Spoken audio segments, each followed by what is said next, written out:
Students, proteins के last segment की तरफ हम चल रहे हैं जिसके अंदर हम प्रोटीन्स की क्लासिफिकेशन को देखेंगे।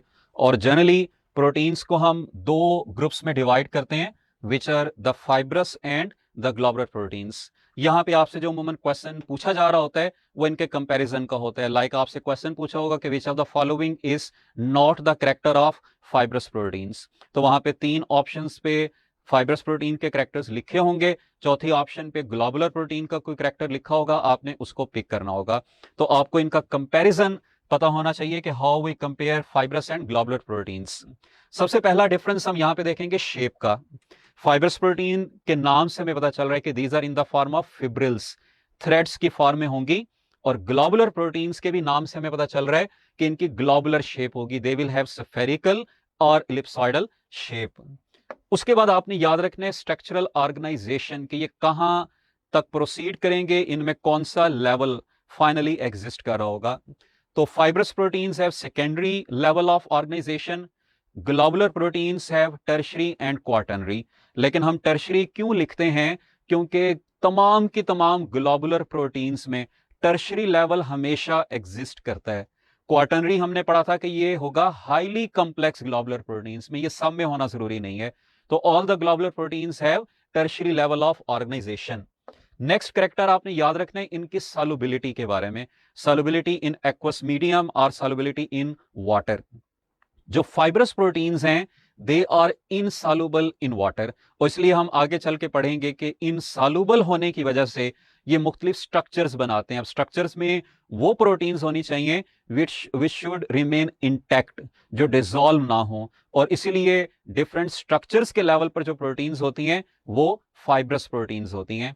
जबकि ग्लोबुलर प्रोटीन्स को आपने याद रखना है these are soluble in water, तो इसलिए इनका क्योंकि फंक्शनल रोल है और फंक्शन इन्होंने परफॉर्म करना है किसी लिक्विड मीडियम के अंदर, तो इसलिए ये वहां पर डिसॉल्व हो जाती हैं। नेक्स्ट कैरेक्टर आपने याद रखना है इनकी क्रिस्टल नेचर के बारे में। जो फाइब्रस प्रोटीन्स हैं these can not be crystallised, अब ये भी उनकी स्टेबिलिटी के अंदर एक इंपॉर्टेंट रोल प्ले कर रहा है। जबकि जो ग्लोबुलर प्रोटीन्स हैं दीज कैन बी क्रिस्टलाइज्ड। तो इसलिए आपने यहां पर इन दोनों से रिलेटेड एक और कैरेक्टर याद रखना है कि एक तो ये इनसॉल्युबल है और इनसॉल्युबल होने की वजह से ये इंटैक्ट रहेंगी, दूसरा इनको क्रिस्टलाइज नहीं किया जा सकता। तो इसलिए आपने ये याद रखना है कि ये फाइब्रस प्रोटीन्स के बारे में हम कहते हैं these are more stable as compare to globular proteins.